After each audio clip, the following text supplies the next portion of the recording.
Então agora, mais duas grandes celebridades foram mencionadas pela Mia. E uma delas, segundo uma mensagem de texto, a Mia teve que fugir. Eu estou falando de Mick Jagger e Leonardo DiCaprio.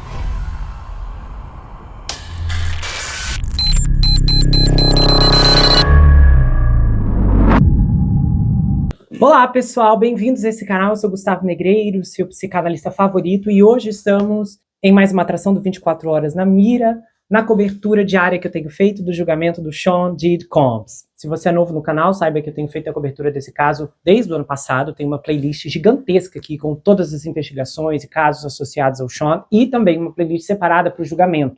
Ambas estão fixadas no primeiro comentário. Então, audiência por audiência tem sido desdobrada aqui, inclusive com a participação da doutora Sandra, que é uma advogada americana e reside nos Estados Unidos e tem, ao fim de cada episódio, expressado seu parecer técnico. E o canal dela também está fixado no primeiro comentário. Ela produz True Crime aqui no YouTube.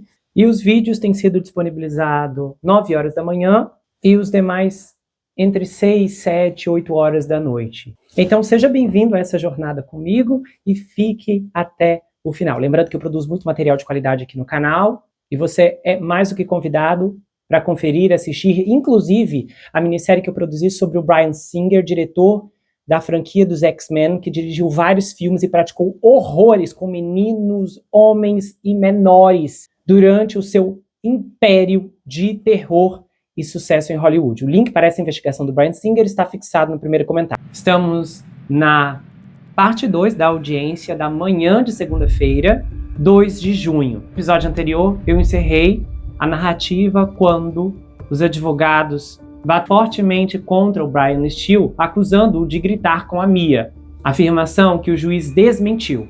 E nesse ponto, então, Brian prosseguiu no relatório, perguntando a Mia se ela mentiria para a Cassie, alguém que ela disse amar. E então a Mia disse, olha, quando eu trabalhava para o Puff, não me permitiam contar a verdade sobre muitas coisas. Aí ela deu uma pausa e respirou. Seja qual for a história que o Puff me contasse, eu tinha que apoiá-la. E então a Mia disse que não tinha permissão para contar a Cassie a verdade sobre o paradeiro ou as ações do Sean. Então Brian pressionou a Mia mais de uma vez sobre sua amizade com a Cassie, repetindo a linha de questionamento que ele já vinha fazendo desde sexta-feira. E o Brian perguntou se a Mia já havia contado a Cassie que a pessoa por quem ela estava apaixonada a havia violado intimamente. E ela disse, não da maneira que eu gostaria. Pressionada a explicar porque nunca disse a Cassie para deixar o Sean, a testemunha disse que estava com medo do seu antigo chefe e que se tivesse saído da linha, ele teria tirado a Mia de perto da Cassie. Então o Brian perguntou por que ela sentia que não podia contar coisas negativas sobre o Sean a Cassie, mesmo em particular. Ela disse, ele roubou meu telefone muitas vezes, ele roubou meu celular, ele roubou o celular da Cassie várias vezes, ele colocou rastreadores no carro dela. Aí o Brian disse, Mia, você sentiu que tinha obrigação moral de denunciar o Sean imediatamente? Ela disse, não, porque eu estava apavorada e eu sofri lavagem cerebral. Foi somente quando outros se manifestaram publicamente que eu decidi fazer o mesmo. E foi um longo processo, eu ainda estou desembaraçando essas coisas, estou em terapia. Aí o Brian olhou para ela e disse, você precisa explicar mais do que apenas dizer terapia e psicologia, quando você estava entrando em contato com o Sr. Combs e pintando esse quadro de como ele arruinou a sua vida. Então, outra mensagem da Mia veio à tona, desta vez em dezembro de 2022. E a defesa destacou que a Mia disse ao júri que não queria ver o Sean porque eu temia, mas mandava mensagem dizendo que eu amava. Então ele perguntou, você tinha medo do Sr. Combs durante todo o tempo que conheceu, incluindo de 2019 a 2022? Aí ela disse, eu tinha medo dele quando ele era assustador, sim. Aí o advogado perguntou a Mia por que ela não acusou o Sean de violação íntima durante a mediação, depois que ela foi demitida do império de mídia dele. Ela falou, olha, inicialmente eu pedi 10 milhões. Eu não sabia que agressão íntima poderia ser usada em negociações de acordo. Depois que a Cassie entrou com uma ação de tráfico íntimo contra o Sean em 16 de novembro de 2016, eu ainda não havia contado a ela as minhas próprias experiências com ele. Aí ela disse que falou com a Cassie logo após a cantora registrar a queixa, mas manteve silêncio sobre suas próprias alegações de agressão íntima. Aí ela disse, só porque você descobre algo não significa que você se recupere imediatamente. Eu ainda estava envergonhada e profundamente abalada com essas agressões. Eu queria falecer com isso. Ela disse que não comunicou suas alegações de agressão íntima aos promotores até junho de 2024. E o Brian disse, isso aconteceu 7 meses depois que o processo da senhorita Ventura se tornou viral. Por que demorou 7 ou 8 meses para você contar ao Ministério Público dos Estados Unidos que o Sr. Combs supostamente a agrediu? Aí ela disse que não recebeu orientação suficiente de sua equipe jurídica. Aí ela confirmou também que conseguiu passar algum tempo com amigos e familiares enquanto trabalhava para o Sean, mas disse que esses momentos eram poucos e distantes entre si. Aí o advogado de defesa sugeriu que ela teve momentos em que estava longe do controle do Sean e com pessoas em quem confiava.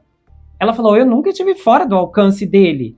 Mesmo quando eu estava longe do trabalho, ele exigia que eu mantivesse uma comunicação constante, 24 horas por dia, 7 dias por semana. Então Brian perguntou por que ela não contou a nenhum de seus entes queridos sobre suas alegações quando os viu durante aquele período. E ela disse, é muito mais complexo do que isso. Então, o Brian perguntou se o Didi era violento apenas com a Cassie em raras ocasiões. E ela disse o oposto. Então, ele perguntou se, no geral, o Sean era uma pessoa agradável de se conviver. E ela disse, sim, uma de suas personalidades era agradável, o resto delas não. Essa linha de questionamento foi extremamente controversa dentro do tribunal. O advogado de defesa teve cerca de 10 objeções contra ele em apenas alguns minutos. O juiz ordenou que o Brian seguisse seu caminho após ele insinuar que a Mia contratou Sean Crowley, que representou com sucesso Aidan Carroll contra o presidente Donald Trump, para extorquir dinheiro do Sean. Nesse ponto, o juiz pediu uma suspensão. Um outro ponto veio à tona no depoimento, e olha só. Na semana passada, o Brad Pitt foi arrastado para o julgamento do Didi quando a Mia o mencionou no depoimento. Ela disse que certa vez o Sean agrediu a Cassie na pré-estreia do filme do Brad, O Homem da Máfia, no Festival de Cinema de Cannes, em 2012. E a Mia disse que a Cassie e o Didi estavam conversando no cinema quando o magnata cerrou os dentes e começou a cravar as unhas nos braços dela. E a Mia disse que, embora ninguém nunca vá embora no meio de um evento de estreia, o Didi insistiu que a Cassie fosse embora, o que ela fez. Então agora, mais 2 grandes celebridades foram mencionadas pela Mia, e uma delas, segundo uma mensagem de texto, a Mia teve que fugir. Eu estou falando de Mick Jagger e Leonardo DiCaprio. A defesa mostrou ao júri uma mensagem de texto de agosto de 2020, onde a Mia escreveu para o Didi sobre os momentos que eles compartilharam juntos, anos depois dela ter parado de trabalhar para ele. E a Mia escreveu, eu também te amo, e as únicas coisas para lembrar são os bons momentos, porque essas são as únicas memórias que eu tenho. Nessa mensagem, a Mia escreveu que amava o Didi e que as únicas coisas que ela tinha para lembrar eram os bons momentos, porque eram as únicas memórias que ela tinha de bons momentos. Especificamente na mensagem, ela destacou assim, ha, ha, ha, tipo uns histéricos uma linguagem obscena, tantas coisas mágicas e hilárias como beber 1942 na praia de Parrow Cay e champanhe sob a Torre Eiffel às 4 da manhã. Aí agora, olha essa parte que os veículos americanos, até onde eu chequei, deixaram de fora. Ela colocou assim, e o Mick Jagger tentando me levar para casa e eu fugi, e o Leo DiCaprio pegou o meu BlackBerry rosa deslumbrante e você disse, aquele filho e uma linguagem obscena, titânico, não sabe de nada. Ele ganhou 10 mil e eu ganhei 85 mil. Ha, ha, ha, ha. E golpe de dinheiro foi uma frase que a defesa do Sean tem usado repetidamente como forma de desacreditar as inúmeras ações judiciais de violação íntima que foram movidas contra o produtor musical e empresário. Seus advogados disseram anteriormente, argumentando que as acusadoras do Sean estavam tentando extorquir dinheiro dele rapidamente. Os advogados disseram várias vezes que esses processos nada mais são do que exploração. E essa frase foi usada novamente na manhã de segunda-feira com o Brian, perguntando a Mia se ela estava se juntando à campanha de arrecadação de fundos do Me Too contra Sean Combs. Os promotores se opuseram furiosamente a essa questão. Então, o juiz Aaron esvaziou a sala do tribunal e emitiu o intervalo diário para o almoço, dizendo a todos para estarem prontos para retornar às 12h50. Nesse ponto, o juiz também disse que concederia a Mia uma pilha de papéis para ajudá-la a se lembrar das próximas questões que os advogados de defesa do Sean exigiriam respostas dela. O Brian também afirmou que desde janeiro, a Mia se encontrou com os promotores em 27 ocasiões e falou: eu não me lembro quantas vezes, mas definitivamente me encontrei com eles bastante. Não é incomum que advogados de defesa investiguem esse tipo de encontro, e isso tem sido proveitoso para o Brian. Durante o julgamento que ele defendeu aquele rapper criminoso, o juiz foi demitido depois que descobriram que ele se reuniu indevidamente com uma testemunha. Embora esses tipos de casos de descoberta de provas sejam incrivelmente raros. A procuradora assistente, a Maureen, disse que sua equipe está adiantada e até mesmo tentando cortar algumas testemunhas. A promotoria espera encerrar o caso até a segunda semana de junho, mas observou que o processo poderia continuar na semana seguinte, por conta daí da defesa. Paralelo a isso, tem outra coisa acontecendo e eu fiquei chocado quando descobri. Obrigado por ligar para a linha de apoio a vítimas de violação do Sean Diddy Combs. Essa ligação está sendo gravada. Essa é a primeira coisa que até 40 pessoas por semana ouvem quando ligam para o call center de Montana para atender reclamações legais das vítimas do magnata da música em dificuldades. A mensagem continua: entendemos a força e a coragem necessária para se apresentar. Qualquer informação que você fornecer será mantida em total sigilo, mas esperamos total honestidade para podermos auxiliá-lo adequadamente em seu potencial caso. Andrew Artsale, CEO da Reciprocity, CEO da indústria Reciprocidade, que administra essa linha direta, disse ao Daily Mail que o volume de chamadas aumentou desde o início do julgamento do Diddy por violação íntima, extorsão e agressão em Nova York. Ele falou: com isso tem sido o foco principal do julgamento criminal em andamento, e eu acho que muitas das pessoas que nos contataram talvez não estivessem prontas para seguir em frente. E agora, com o julgamento, elas estão nos contatando novamente. E até mesmo pessoas novas que podem estar vendo isso e talvez percebam que realmente não estavam sozinhas no que vivenciaram. Essas pessoas estão ligando. Ele iniciou a empresa com seu amigo de longa data e conterrâneo de Montana, Tyler Cross, e descreve-se em seu site como uma empresa de desenvolvimento de software com expertise especializada em publicidade jurídica e televisiva e serviços de call center. E até mesmo pessoas novas que podem estar vendo isso e talvez percebendo que realmente não estavam sozinhas no que vivenciaram, essas pessoas estão ligando. A empresa que ele fundou com seu amigo de longa data e conterrâneo de Montana, Tyler Cross, descreve-se em seu site como uma empresa de desenvolvimento de software com expertise especializada em publicidade jurídica e televisiva e serviços de call center. A sua equipe analisa manchetes de notícias diárias e processos judiciais, bem como o site de relatórios de eventos adversos da FDA, em busca de casos importantes que podem gerar inúmeras vítimas. E depois eles começam a identificar essas possíveis demandantes. Anteriormente, eles lidaram com um caso envolvendo 11 mil vítimas, alegando violações cometidas pelos escoteiros. A organização entrou com um pedido de falência em 2020 após o pagamento de quase 1,5 bilhão aos reclamantes. Ele disse: os funcionários estão atentos a um padrão ou uma série de detalhes alarmantes surgindo. E se aconteceu com uma pessoa, provavelmente aconteceu com algumas. E talvez alguém não tenha feito seu trabalho tão bem quanto deveria. O processo inicial do Diddy se enquadrou facilmente nessa categoria, despertando o interesse imediato do Van Arcedel quando o Sean fez um acordo em 2023 com a Cassie, um dia após ela ter aberto o processo civil incendiário.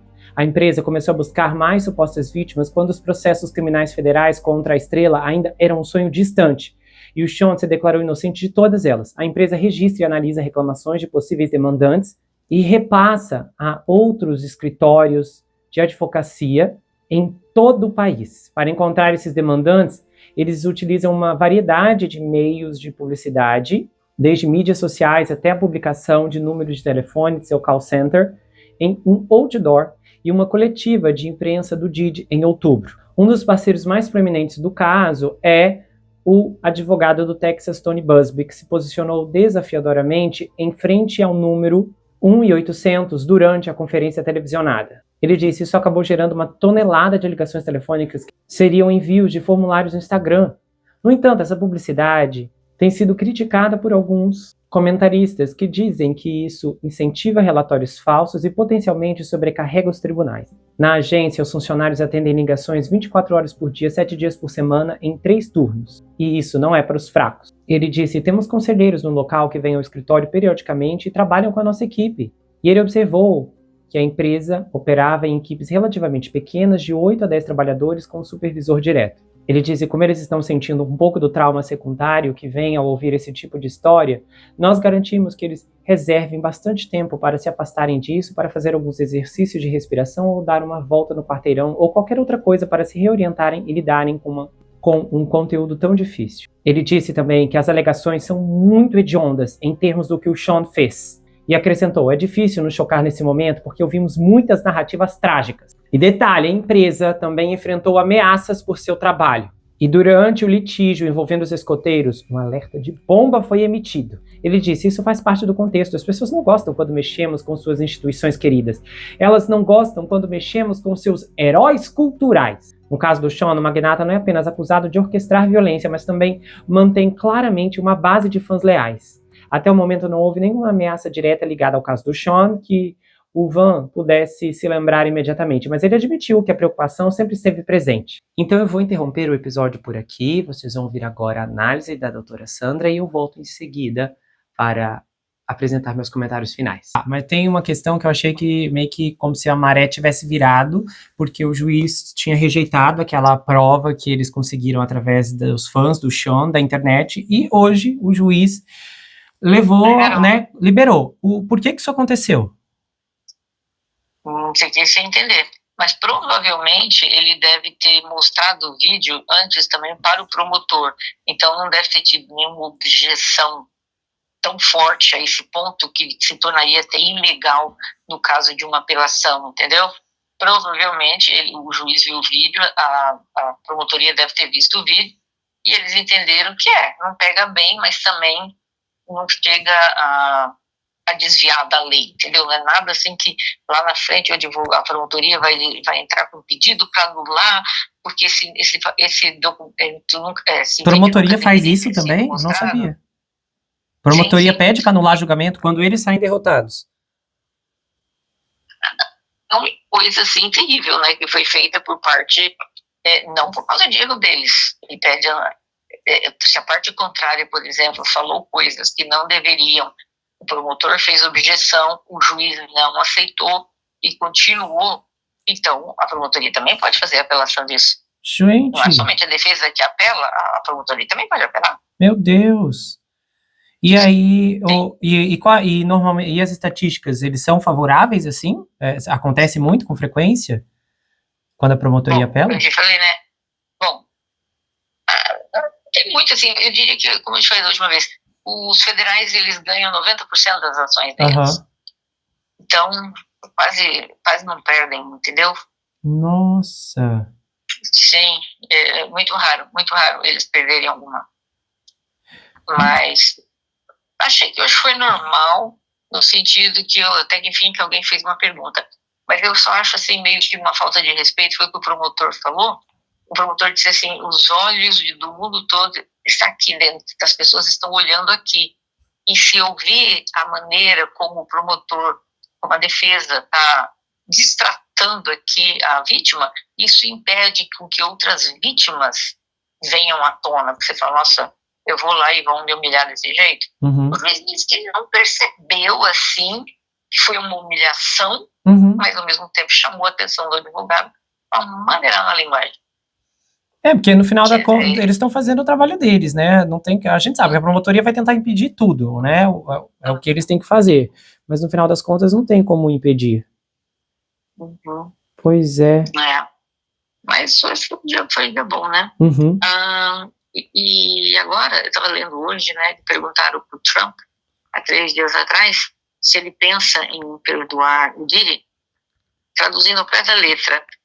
Ninguém me pediu ainda, mas eu vou dar uma olhada a respeito disso. Uhum. Eu vi, ele disse se achar que o Diddy foi maltratado e tal.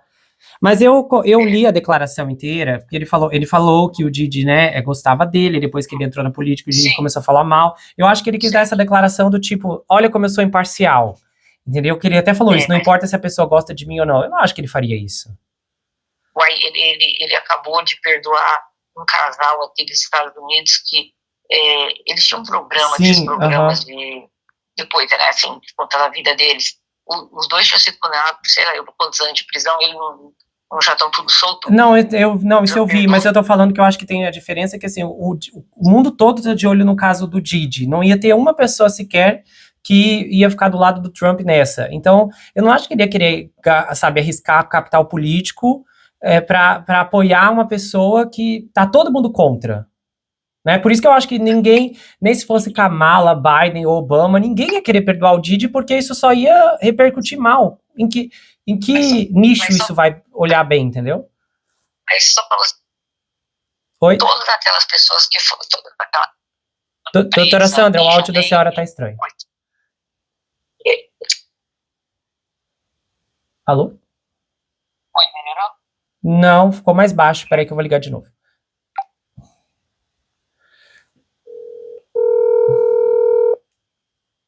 Oi? Tá dando pra ouvir? Tô. Dá pra ouvir? Aham. Não, eu não duvido nada. Sabe aquele povo todo que foi preso em janeiro, né? Sim, quando aquelas sim. pessoas foram lá e invadiram o Capitólio. Gente, ele deu sim, ele perdoou todos. Sim, perdoou todos. Quer dizer, mais do que os olhos do mundo estavam em cima daquele povo. Não, mas ali tem diferença, eu acho. Mas ali tem diferença, porque daí não é um país todo contra aquelas pessoas. Entendeu? Morreu até gente, morreu até o policial. Não, morreu um policial. Não, eu sei, faleceu um policial, faleceu aquela outra moça lá dentro, né, que o policial atirou também. Mas aí eu acho que diferencia que nesse caso tinha pessoas querendo, as famílias, tinha todo um lobby para perdoar essas pessoas. Mas o Didi, a única pessoa que tá fazendo lobby é ele mesmo, ou a equipe. Entendeu? Em que eu realmente, eu acho que seria um escândalo, assim, sem precedentes. Eu acho que as pessoas que estão ali em volta dele, a equipe, a chefe de gabinete, eles iam falar, não vai ganhar um eleitor sequer liberando o Didi. Então, eu acho improvável. O cantor 50 Cent, ele falou que ele vai fazer de tudo para poder mostrar pro Trump, porque ele sabe todos os podres do Didi, para contar pro Trump o que o Didi falava do Trump para ele. Ele falou que ele vai chegar essa informação para, se ele passar pela cabeça dele, deixa ele saber exatamente o que o Didi pensa dele. Eu falei, meu Deus. Eu acho que o Trump falou para realmente atrair manchete, com certeza não tem alguém da equipe dele falando que isso é provável, assim. Eu acho muito improvável mesmo. Eu acho que assim, realmente ele perder a noção, porque todo mundo ia se voltar contra ele, entendeu? Então, não sei se ele gostaria de, sabe, atrair a ira dos próprios eleitores. Que aí eu quero... nós vamos... Realmente a gente vai ficar sabendo. Espero que não, né? Porque aí também é demais. Tantos anos, tantos milhões de dólares... Não, Deus me livre. Isso, né? Não, eu realmente acho muito improvável. Mas agora tem uma testemunha, a tal da anônima, né? A Jane vai depor quarta-feira, alguém também que ele violou. Eu achei que seriam só duas, porque uma desapareceu, a outra eles cortaram. Então não sei de onde que saiu essa outra aí, porque eram 4, então eram 5. Nossa. E ela vai depor, acho que na quarta, porque quinta-feira vi que ela tem uma viagem internacional, então não vai poder ser, então vai ter que começar e terminar na quarta, o depoimento dela. Então vamos ver quem que é essa, né? Deve ter sido alguma funcionária. Surgiu de última hora essa? Eu não sei de onde que saiu essa, porque eram 4. Não, peraí, não eram 3? Não, 4. 4? Não. Não, eram 3, né? Porque daí no final só tinha sobrado a Mia. Então agora surgiu mais uma. Sim. Mais uma. Então isso faz sentido, porque que a Mia foi considerada número 4, lembra? Na transcrição. A senhora até comentou um dia comigo que achou estranho que ela... Então essa seria em tese a número 3. 3, pode ser. Vai ser quarta-feira, então vai ser boa. Mas tudo tem que acontecer dentro de um dia, esse é o prazo. Porque ela vai viajar na quinta, tem uma viagem internacional. Meu Deus. Então não vai ter jeito, vai ter que ser na quarta mesmo. Não, mas peraí, tanto para promotoria quanto para defesa? Os dois, sim. Como eles vão... Mas, gente, é pouco tempo. Pouco. Nossa, mas a moça, se ela tem que narrar a história dela, isso não vai dar para ela narrar isso dividindo entre os dois. Pois é, mas apesar que a promotoria hoje à tardezinha disse que pode ser que eles não sigam essa ordem, ou seja, talvez pode ser até amanhã, mas o programado é quarta-feira cedo, mas a promotoria disse isso, que talvez eles não vão seguir a ordem como eles tinham colocado. Talvez a promotoria já percebeu que vai ser muito tempo e não vai dar tempo tudo na quarta, pode ser que eles troquem as pessoas, entendeu? Nossa, seria o mais inteligente. Por que já não encaixou Sim. essa moça mais cedo, antes da... Você sabia que ela ia viajar? Sei lá. Mas vamos ver, essa semana aqui eu acho que vai ser uma semana boa. Acha que o testemunho dela vai ser pior do que o da Mia? Eu acho que vai ser igual. Eu acho que algum ex-funcionário dele. Deve ser. Nossa. E é bom quando é ex-funcionário, entendeu? Pra você ver pra provar o negócio que eles falam, né? Do Enterprise lá, pro racketeering. É perfeito. Mas o ex-segurança ainda não tá confirmado as chances dele testemunhar? Ainda não falaram nada dele. Aí eu pensei, gente, cadê o cara, né? Tô esperando, porque ele sabe de tudo, né? Só que esse de hoje, né, que foi lá e invocou a quinta, né, emenda. Sim. Só que aí o promotor já deu lá a anistia pra ele, falou, não, pode falar, meu filho, tudo que você falar aqui, nada vai te acontecer. E o depoimento dele continua amanhã, então que podre que ele tem pra contar. Tá, deixa eu... Vem um perito, né, da fita de vídeo. Vem um perito amanhã.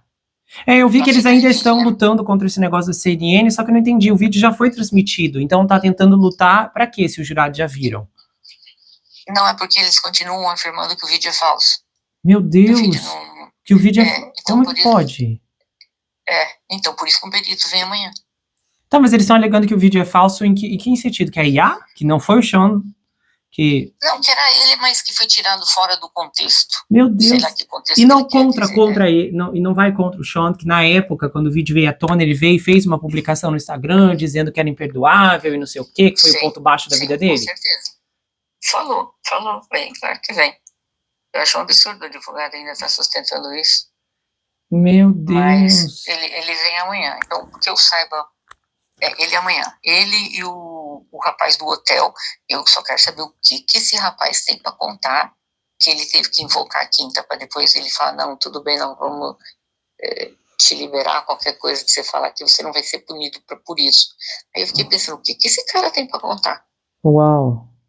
Ele é um funcionário do hotel, onde o Sean costumava ficar. Meu, então pode ter visto muita coisa. Não sei, eu tô curiosa. O daquele hotel já contou lá toda a desordem que o Sean provocava. Imagina esse que viu o Sean várias e várias vezes. Teve um lá, né, que foi lá pra falar dos óleos, que teve que pagar. Foi, que tinha cera pra todo lado e tal. Nossa. Vamos ver, mas esses dias agora acho que vai ficar bom. Tem uma coisa também que eu queria saber, a promotoria agora tá, que nós vamos cortar testemunhas, vamos acabar dia 8 e tal, eles estão super confiantes, né, que não precisam de mais tempo e que pode antecipar. O que a senhora acha disso? Sim.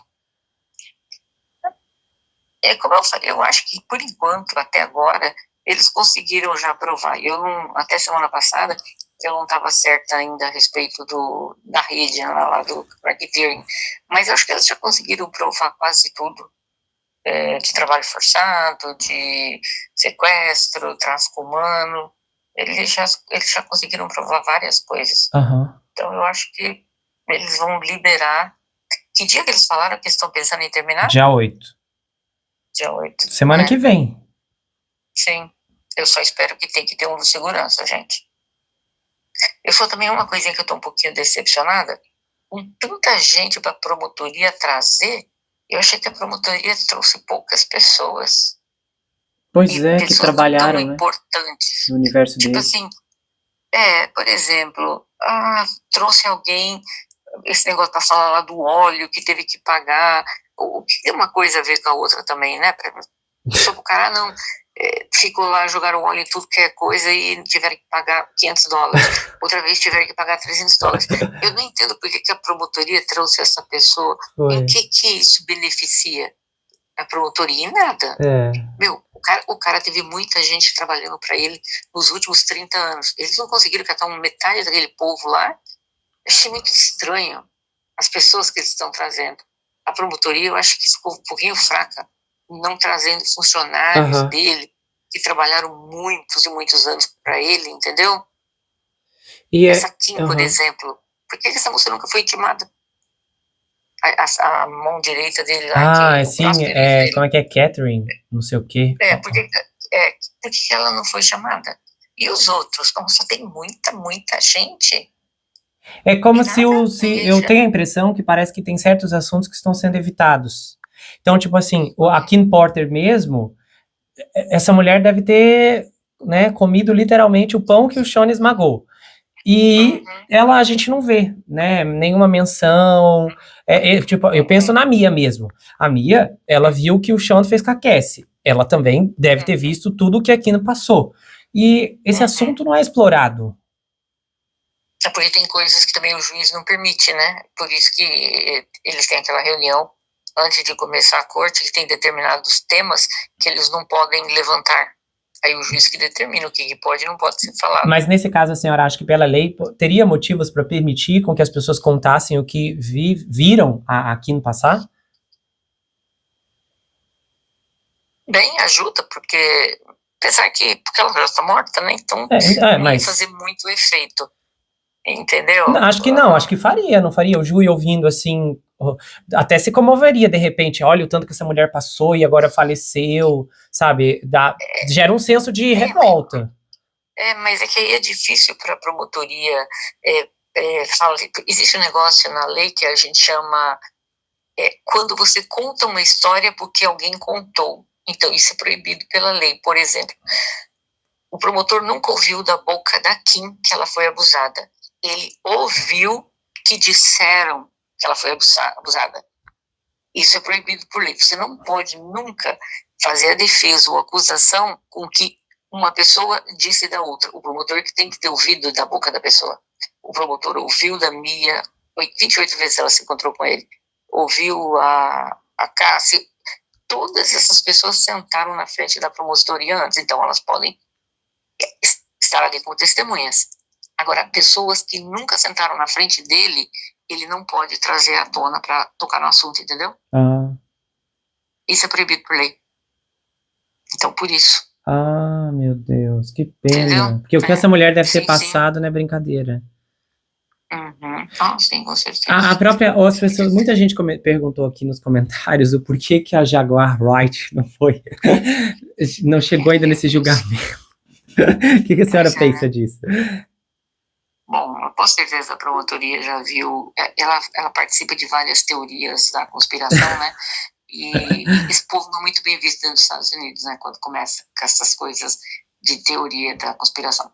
Então, eu acho que a promotoria perde a credibilidade, porque você traz uma pessoa daquela, a defesa dele ia detonar, falar, olha o que essa mulher fala, porque ela tem umas coisas que não são desse planeta, né? Ela fala umas coisas nada a ver, e isso prejudicaria a promotoria, por isso que a promotoria nem traz. Ela teria até informações para dar, mas a defesa dele ia depenar a mulher com as doideiras que ela faz na internet. Mas poderiam trazer isso de fora para jogar? O juiz permitiria? Tá. O que tem a ver também se ela falou de alienígena na entrevista tal, sendo que o que ela está falando aqui é o que ela viveu com o Didi?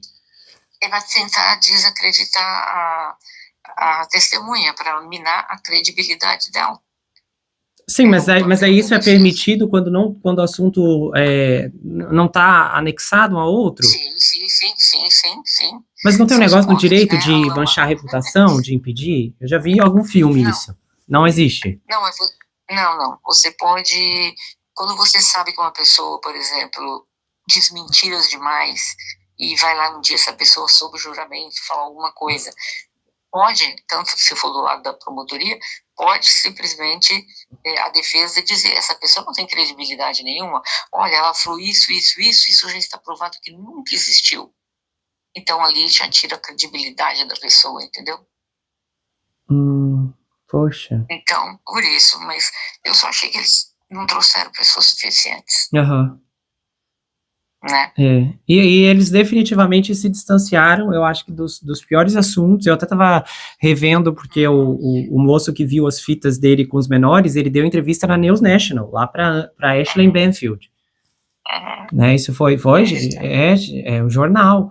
Então, cadê esse homem? Cadê essas fitas? Pois é, tem muita coisa ainda que ficou para trás. Acho que tinha nome de grandes pessoas lá dentro e eles não quiseram trazer isso, entendeu? Mas eu só achei que as testemunhas não são tão boas assim. Poderia ter escolhido mais funcionários dele, entendeu? Outros funcionários que viram tudo isso. Mas vamos ver, a gente tem um monte de dia ainda pela frente. Não sabemos se eles ainda vão trazer mais alguém. Né? Mas só de trazer um segurança eu acho que já ia ajudar. Porque aquele cara viu tanta coisa.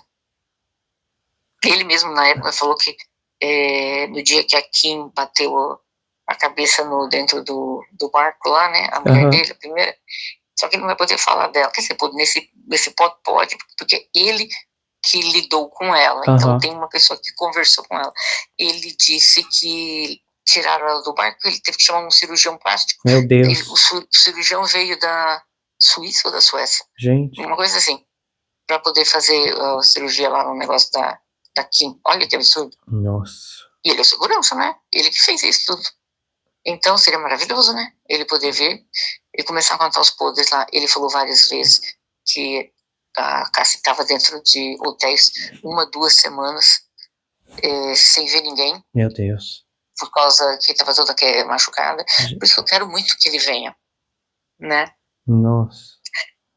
Bom, mas vamos lá, esta semana está bem começando, e pelo pessoal que achou que o Gustavo está trabalhando comigo, esperamos que um dia no futuro eu faça muita coisa de tráfico humano, e o Gustavo é um psicanalista, e que logo também já, não sei se eu posso contar, mas logo ele também vai ter uma licença americana, né?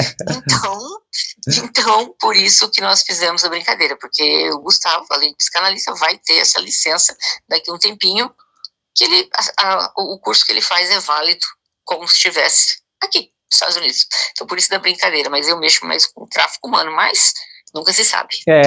Porque até que a gente já trabalhou, acho que em 2 casos juntos, a doutora Sandra me auxiliou com 2 pacientes em particular, então, né, vamos ver o que o futuro reserva, mas então tá, doutora Sandra, muito obrigado, então, sei que a senhora tá despencando de sono, tenha uma boa noite, um bom descanso, uma boa viagem. Hoje eu acordei 4 da manhã para viajar. Ai, meu Deus.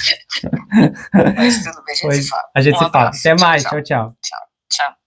Eu quero ligar para uma pessoa agora e perguntar um pouco do que ela está achando do julgamento e também dessa possibilidade de perdão presidencial, que muitas pessoas ficaram aterrorizadas. Vamos ver se eu consigo conversar com ela agora. Espera aí.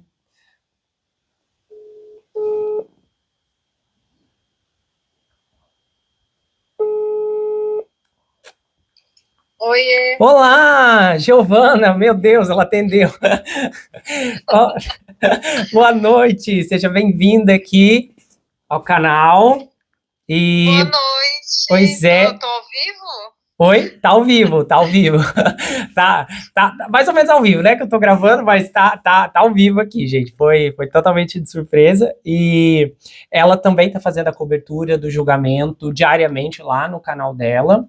Então a gente tem discutido constantemente o que nós temos visto. E eu tenho um assunto assim que tem muita gente nos comentários enervada, que eu quero discutir com você isso, e também ver o que você tá achando do julgamento como um todo, do desenvolvimento, se as chances de cadeia do Didi são muito altas, como é que você tem, assim, lidado, porque tem sido três semanas, e tem sido assim, claro, tem muitas coisas que queríamos ver, que não estamos tendo ali, mas não dá para negar que não tem rolado, assim, um grau de baixaria indescritível naqueles depoimentos. Meu Deus, olha, esse caso ele vai ficar marcado, acho que para sempre, porque olha, quando a gente começou a cobrir, quando eu comecei a cobrir o caso do Didi, quando as primeiras denúncias vieram, foram tantas alegações, tantas teorias da conspiração e tantas coisas faladas como se fossem não só verdades, mas como se já estivessem provadas, que todos esperavam no tribunal que quando começasse o julgamento, muitas provas viriam à tona, até outros famosos estariam envolvidos, seria demonstrado imagens desses famosos em freak-offs, todo mundo esperava, todo mundo acreditava, inclusive eu acreditava que isso iria ocorrer. Falei, quando o julgamento quando começar a acontecer o julgamento, vai ser que tudo vai vir à tona, né? Provavelmente nomes da música, do cinema, etc. Mas até agora não é isso que nós temos visto, né? A maior prova que temos contra o Sean Combs até o momento demonstrado no tribunal é aquele vídeo onde ele agride a Cassie Ventura quando ela está tentando fugir de uma freak-off, e também os depoimentos, né? Que são depoimentos extremamente fortes, são relatos macabros e bizarros de crimes que essas pessoas suportavam. Mas quando a gente fala de provas materiais de tráfico sexual, de extorsão, aparentemente não tem muita materialidade, né? A gente tem mais relatos de vítimas, e aí eles estão tentando enquadrar tudo isso, e também aquela prova, aquele vídeo da Cassie Ventura nessa acusação de tráfico sexual, que ela estaria sendo forçada a estar numa freak-off sem a vontade dela, né? Por isso que ela foge e acaba sendo agredida. Então essa seria a prova mais forte que tem de tráfico sexual. Só que eu acho que a promotoria que aconteceu alguma coisa nos bastidores e todas essas evidências foram suprimidas, de verdade, porque eu tava pensando muito nisso, e eu encontrei, a gente tem, assim, programas de TV sérios nos Estados Unidos, de testemunhas que foram lá e disseram, eu vi os vídeos dele violando menores, tu pode encontrar, se você bater no YouTube, assim, não foi de podcast da vida, foi num jornal, o News National, que é um jornal grande, que é da Ashley Banfield, o cara falou, eu vi, eu lembro do New York Post, que também é um jornal enorme, né, o segundo maior jornal de Nova York, eles confirmaram que eles puderam assistir algumas das imagens que ele estava violando um menor, que até o jornal falou assim, se colocarmos o nome agora, basicamente todo mundo vai reconhecer.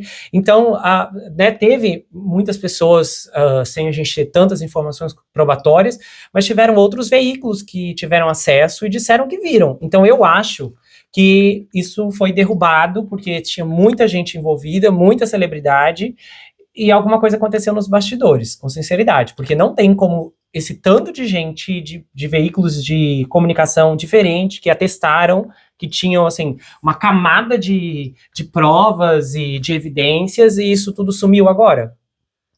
Então, é isso que eu estranho também, porque muito foi alegado, né? Muitas coisas foram alegadas, só que agora, no tribunal, essas provas não vieram à tona. E, assim, se existir esses vídeos, eles estão sendo suprimidos, e aí seria um caso de violação de evidências, né? Como que ficaria? Ele não vai ser acusado pelo crime que ele cometeu, de abuso? Como que ficaria uma situação dessa perante o tribunal dos Estados Unidos em um caso federal, né? Então, é tudo muito nebuloso ainda, eu acho. Mas eu ainda estou bastante esperançosa de que ele vá ser condenado com base nas provas que foram demonstradas até o momento, porque tem muitos relatos, né, de testemunhas, tem esse vídeo dele agredindo a Cassie Ventura, por mais que a defesa, né, tente falar que seria uma prova de agressão doméstica, ela estaria tentando sair de uma freak-off, mas o principal é como os jurados estão lidando com esses depoimentos, entendeu? Será que a defesa está conseguindo colocar as dúvidas que eles querem colocar na cabeça dos jurados? Será que os jurados estão pendendo mais para a defesa, mais para a acusação? É isso que vai ditar a regra do jogo, né? Você acha que os jurados estão sendo impactados? Porque são muitos testemunhos, né, com muitas brutalidades físicas. Então, eu acredito que sim, eu espero, na verdade, que sim, que eles estejam levando em consideração cada relato que está sendo falado ali no julgamento, mas como a gente está falando de um caso federal, qualquer dúvida, é isso que me preocupa, né? Qualquer dúvida que a defesa dele colocar vai ser levada em conta, porque tem a presunção de inocência, então ninguém vai ser condenado se houver uma vírgula de dúvida. É essa a grande questão que eu fico na minha cabeça. Será que a equipe de defesa, que é robusta do Sean Combs, vai conseguir colocar dúvidas na cabeça dos jurados. Por exemplo, hoje foi o julgamento da Mia. O Brian Steele, o advogado de defesa, ele foi extremamente agressivo. Ele falou diversas vezes que ela estava mentindo e com base nas mensagens de texto que foram expostas. Então, assim, será que algum jurado chegou à conclusão que, de fato, a Mia poderia estar mentindo com base nessas mensagens em que ela dizia que amava o Sean Combs, que ela falou diversas vezes isso para ele? Ou será que eles vão interpretar que, de fato, ela era manipulada por ele, que ela não entendia a gravidade da situação na época? Então, vai muito de interpretação também, né? Quando a gente não tem muitas provas materiais, a gente fica refém disso. É esse o problema. O que eu acho que é vantajoso é que se fosse assim, uma só pessoa contando essa história, eu acho que haveria muita dificuldade de realmente convencer que ele é culpado. Só que como são muitas, sabe, dando uma narrativa muito similar da violência, da falta de inibição, né, da total ausência de moralidade na vida do Sean, eu acho que isso, no final das contas, contribui porque eles teriam que pensar, nossa, então toda essa gente está mentindo, ou toda essa gente interpretou super errado as relações que tiveram com ele, e ele é inocente. Sim, como tem muitos relatos, e os relatos eles vão de encontro um ao outro, né? Eles se complementam, os relatos, isso é muito bom, né? Os relatos das testemunhas se complementarem, porque fica evidenciado que, de fato, aqueles episódios ocorreram, né? Vamos ver. E eu acho também que contribui o fato que tem muitas pessoas ali naquele tribunal falando mal dele, e a gente não viu ninguém vindo, assim, né, em favor. Porque a defesa, até o momento, não apresentou ninguém e tudo indica que não vai. Então, eu acho que até, mesmo tirando o Sean, que a gente sabe que é culpado, mas numa questão assim, isso pode pesar, eu acho que contra alguém que tá sendo ali julgado no tribunal e não tem ninguém para vir falar bem de você. Eu acho que daí a voz da maioria pode acabar, né, tanto pro bem ou pro mal, desencadear esse tipo de resposta nos jurados, né? Que no final das contas, muita afirmação negativa, né? Eles estão ouvindo falar que o Sean é uma pessoa horrível desde o momento que aquele tribunal abre até quando eles fecham as portas. Então, eu ficaria muito surpreso, sabe? Se eles saíssem ilesos dessa verbalização negativa sobre o Sean. Eu acredito que ileso ele não sai, mas também não estou acreditando em uma condenação de prisão perpétua. Hoje, o que a equipe de defesa tentou fazer também foi alegar que as supostas vítimas, as acusadoras, né, segundo as palavras da defesa, estão extorquindo o Sean Combs. Então, eles tentam falar que, na verdade, as denúncias são por vingança e também para pedir dinheiro em uma possível ação civil, entendeu? Então, isso eles tentam enfraquecer as alegações das vítimas dessa forma, falando que a intenção é puramente financeira. Quando não é no final das contas. Agora tem um assunto também que despertou muitas pessoas, que é o fato de que o Trump falou agora que pode olhar o caso do Didi e se achar que o Didi foi maltratado, concedeu perdão. Eu acho que isso é muito improvável, mas o que você pensa sobre isso? Olha, eu não me aprofundei nisso, mas eu vi essa movimentação acontecendo mesmo. Eu acho também muito difícil isso de fato acontecer, porque se ele for condenado no Tribunal Federal, o presidente vai se colocar nessa situação. Eu não penso nem assim dele acreditar ou não, porque a gente sabe que político ele vai sempre agir de acordo com o que é conveniente a ele. Isso. Será que é conveniente ao Donald Trump se colocar nessa situação a favor de um criminoso federal? Exato, que eu falei, que eleitor que ele vai atrair? Porque tá todo mundo contra o Sean. Então não é ainda se, né, fosse assim, 50% do eleitorado vai ficar do meu lado, mas esse é o ponto, tá todo mundo contra o Sean, então ele vai ganhar o quê com isso? Concedendo perdão a uma pessoa que todo mundo acredita que é culpado. Eu também acredito que ele não vai fazer isso, mas ele deu de fato essa declaração, né? Não Eu acho que foi só assim pra ganhar manchetes mesmo. Meu Deus. Eu acho que foi só assim. É cada uma, né, que a gente tem que escutar. Olha, eu vou te falar, viu? Eu acho que assim, até analisando, porque foi assim, eu acho que ele quis bancar uma de imparcialidade, porque ele disse assim, que o Didi disse que gostava dele, que depois que ele se candidatou, o Didi começou a falar mal dele, né, por causa que ele é republicano. E ele falou que não importa se a pessoa gosta ou desgosta dele. Se ele achar que a pessoa foi maltratada, ele vai perdoar. Então eu acho que ele quis mostrar isso, tipo, eu sou presidente de todos, eu não importa se você é democrata ou republicano. Eu acho que foi isso que ele quis transmitir com esse Olha, discurso dele. eu acho que os assessores devem ter chamado ele de canto e devem ter falado, nossa, mas Não. nada disso, não. Os assessores deviam estar pulando na hora, né? Tipo, meu Deus, cala a boca. Fica quieto, pelo amor de Deus, que isso aí não vai te ajudar em nada. É complicado. Eu espero, né, que se ele for condenado, o Donald Trump não tome essa medida, porque uma vez que ele foi condenado num tribunal federal, né, os jurados que estão ali representam a vontade do povo, né, ou deveriam representar. Então, assim, Gente, tomar uma decisão arbitrária dessa, eu acho pouco provável, espero. Não, ia atrair a fúria. Eu acho que, meu Deus, ninguém ia apoiar uma coisa dessa.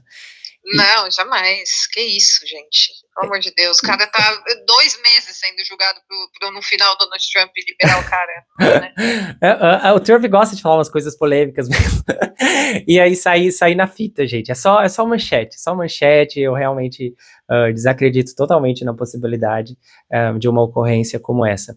Até porque, nessa altura do campeonato, eu suponho que tem muitas pessoas que estão vendo como um todo esse horror que é esse império da música, né, que a gente consegue fazer uma análise entre tudo que foi narrado, como estava todo mundo conivente com o que estava acontecendo de certa forma, né.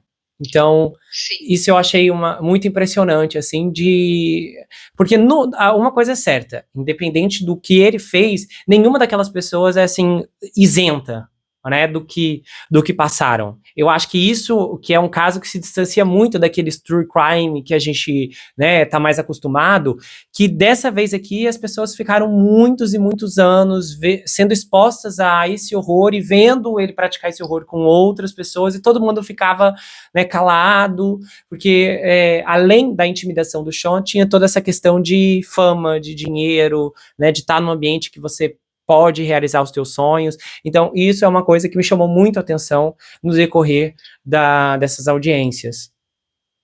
Sim, verdade. Realmente, eu acho que, assim, essa indústria da música e do cinema, essa indústria do entretenimento como um todo, eles tinham meio que um acordo velado, né, de que esse tipo de crime era cometido, ainda deve ser, as pessoas sabiam e conviviam com isso normalmente, de alguma forma, bem macabra, né? Uhum. Porque não é só 1 ou 2 casos, são vários, né? Hoje a gente tem o R. Kelly, Harvey Weinstein. Harvey Weinstein, isso mesmo. Harvey Weinstein, Jeffrey Epstein, nomes muito fortes.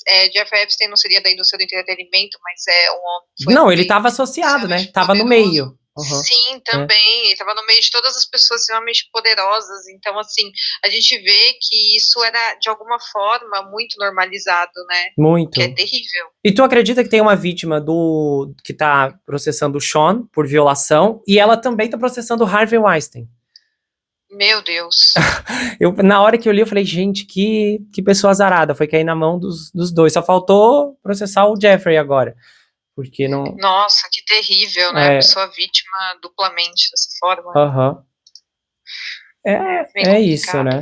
Pois é, mas estamos nessa 4ª semana com tudo, estamos com uma ameaça desse julgamento meio que se aproximar do fim a partir da semana que vem. Não sei ainda, né? A promotoria tá falando muito, mas eu espero que tenha chance de se desenrolar da melhor forma possível, se precisar de mais tempo para que os jurados ouçam o que precisam ouvir. Eu acho que no final das contas, né, vai ajudar para que eles tomem uma decisão adequada, e eu espero, né, que ele pegue uma prisão perpétua, seria o meu desejo. Sim, eu acho difícil isso acontecer, mas seria, se tiver provas o suficiente para isso, né, é o que a gente espera também. Você acha que a defesa vai trazer testemunhas? Fiquei sabendo hoje que tem mais uma testemunha que vai vir. Uma moça... Por parte da defesa? Não, desculpa, da promotoria. Não, então, a defesa sabe que tem só uma coisa que eu tô achando estranha, que é o seguinte: todos esses últimos dias que a promotoria falou que podia encerrar o julgamento e tal, a defesa disse assim, Ah, tá, mas a gente ainda tem coisas a fazer. E eles falaram que, se eu não me engano, foi na sexta-feira, o Mark Agnifilo disse que mesmo que a promotoria encerre dia 8, eles acham que o julgamento só vai acabar no dia 4 de julho. Porque provavelmente eles também devem ter as testemunhas deles, não? Então, se tiverem, até onde eu li, eles não anunciaram o nome de ninguém, então publicamente a gente não sabe. Seria Então interessante, ainda é um né? Seria então do que? Eles vão passar as últimas 2 semanas trazendo gente só pra falar bem do Sean? Seria uma medida e tanto, né? Nossa, seria bem ruim isso. Seria bem ruim. Né? Porque daria chance de desintoxicação, né? Eu acho que seria mais ou menos isso. Uhum. Imagina isso na cabeça dos jurados. As pessoas ouvindo, por exemplo, uma testemunha que acredita na inocência dele, falando que as pessoas se aproximavam por interesse, algo do tipo, sabe? Igual está sendo alegado pela defesa. Ia ser terrível, na minha visão, iria ser terrível. Não, ia ser, porque ia ser assim, ia ser desigual, né? Agora no sentido de só ter uma pessoa atrás da outra para falar bem dele. E ajudar a dar uma equilibrada, né? Digamos, com essa corrente negativa de testemunhas que tem falado mal do Sean, então seria uma virada e tanto. A menos, é claro, que o próprio Sean ouse testemunhar, né? Mas o que é muito improvável. Mas, você acha improvável? eu acho improvável, né? Porque todos os especialistas dizem que é uma loucura. Eu estava acreditando que ele iria testemunhar.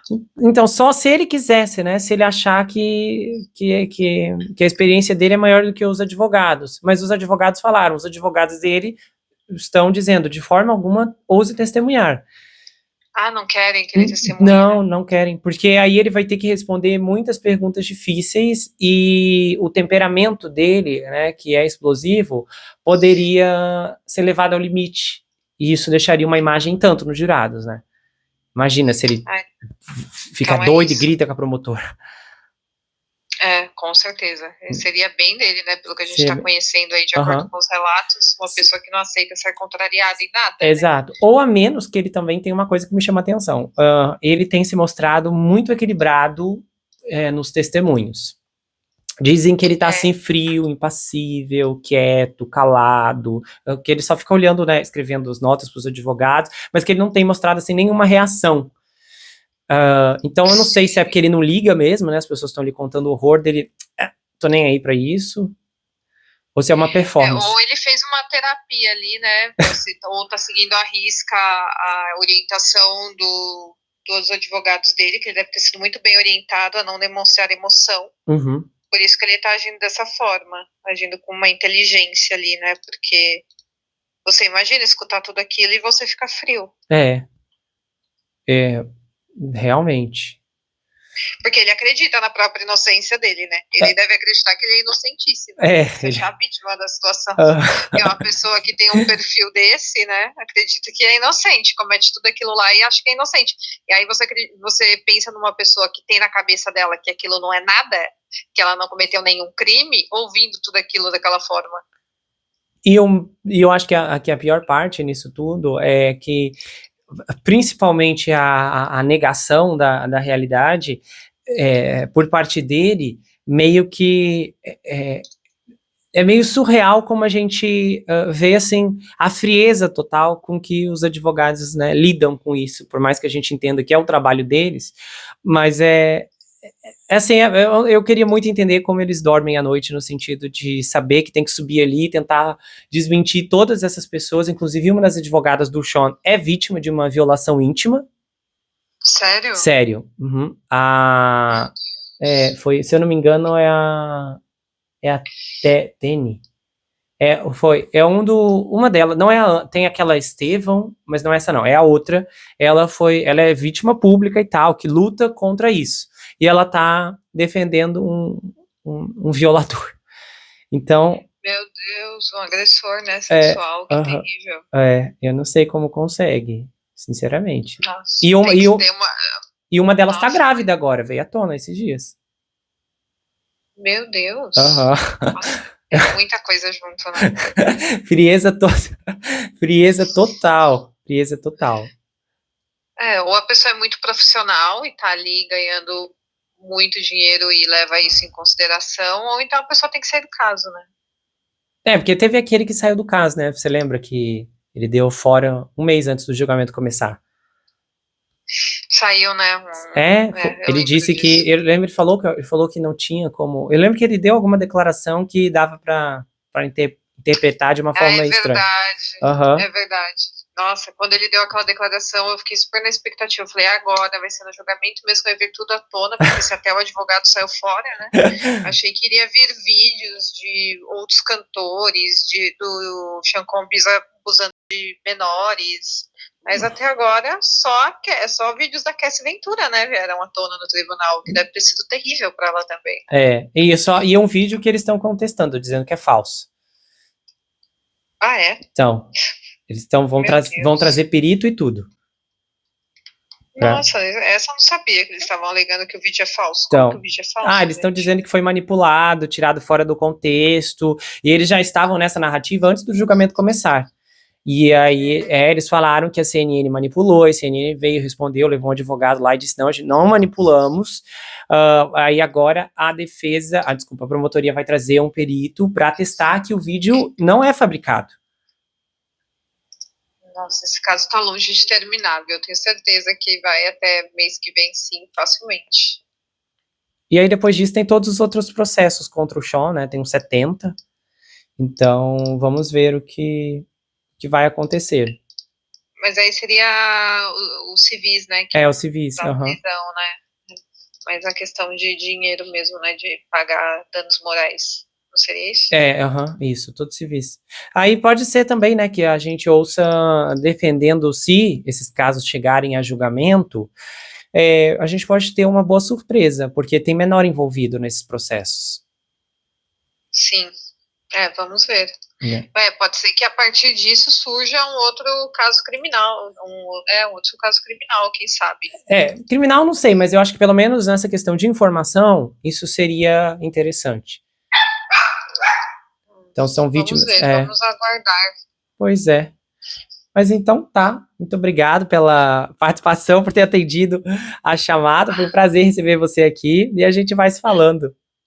O prazer é meu, um beijão para toda a audiência aí, muito bom falar com você sempre. Até mais, tchau, tchau. Bom, pessoal, eu planejava fazer uma análise mais profunda hoje, e eu até tinha me preparado para tentar fazer uma aplicação de um método, mas sinceramente não tenho forças físicas para isso. Esse depoimento da Mia parece interminável, mas o próximo episódio, depois desse, é o último, e aí oficialmente acabou. Esse depoimento dela rendeu muito mais do que eu imaginava, e é importante considerar que a defesa tentou enrolar o máximo possível, ou eu acho que eles quiseram de alguma forma tentar desacreditá-la, e enquanto não atingissem esse objetivo, talvez eles pensaram que o melhor seria continuar tentando. Então, por isso eu acho que vale a pena destacar que, por mais revoltante que seja vários aspectos desse depoimento, e a ambiguidade em tudo isso, é que as lacerações desse caso despertam mesmo essas repercussões de como as escolhas erradas podem contribuir para um grau de vitimização do qual o sujeito vai ter dificuldade para romper. Por isso, se talvez você se perceba em um quadro parecido com o da Mia, onde você está inserido em uma contingência extremamente espinhosa, e apesar de poder sair pela porta da frente porque não tem ninguém para te impedir, o que está te segurando é talvez as perdas que essa decisão vai ocasionar. Só que muitas vezes você acredita que, se fizer a decisão certa, pode não ter as habilidades e a capacidade de lidar com as consequências dessa escolha. Então existem dois parâmetros aqui. Se você está agora em uma situação que você sabe que de alguma forma é distonante do que deveria ser, você pode pegar um papel, fazer uma linha no meio dele e então colocar de um lado os prós de deixar essa condição e os contras de permanecer nela. E então você pode ver para que lado a balança, e aí você pode ver para que lado a balança vai pesar com mais força. Um outro ponto é que talvez você diga, eu acho que eu não vou lidar bem com isso depois. Só que isso pode ser um engano. Existe um viés chamado previsão afetiva, no qual eu tento imaginar como vou lidar com uma determinada situação ou como vou reagir mediante a manifestação de algo lá na frente. E muitas vezes essa previsão ela é muito equivocada e errônea, porque eu subestimo minhas próprias capacidades. E as pessoas entram num ciclo que se chama negligência autoimune, que é quando eu subestimo, minimizo e descaracterizo a minha própria resiliência, minha capacidade de lidar com os eventos difíceis. Porque talvez você não sabe que é mais forte do que pensa, porque ainda não se conhece. E se você só conhece alguém de verdade quando essa pessoa é exposta em alguma provação, o mesmo pode ser dito de você. Você só vai ver do que é capaz quando estiver inserido em um contexto que exige de você uma atitude que o levará para fora da sua zona de conforto. Se você gostou desse episódio, se inscreva no canal, ative o sininho, que é muito importante, confira se ele está selecionado para você receber todas as notificações. Do contrário, o YouTube não vai levar até você todos os episódios que eu produzo aqui. Compartilhe esse vídeo, comenta, dá o seu like. E se você quiser, você pode me seguir, Gustavo N Psicanalista, lá no Instagram. Eu também tenho um canal de cortes, onde as análises são recortadas e postadas por lá. Além que eu também tenho um grupo no Telegram, onde eu faço postagens recorrentes, converso com os inscritos, faço enquetes, tenho uma interação muito exclusiva e colaborativa por lá. E se você quiser saber mais sobre mim, adquira meu livro Perfeito Estranho.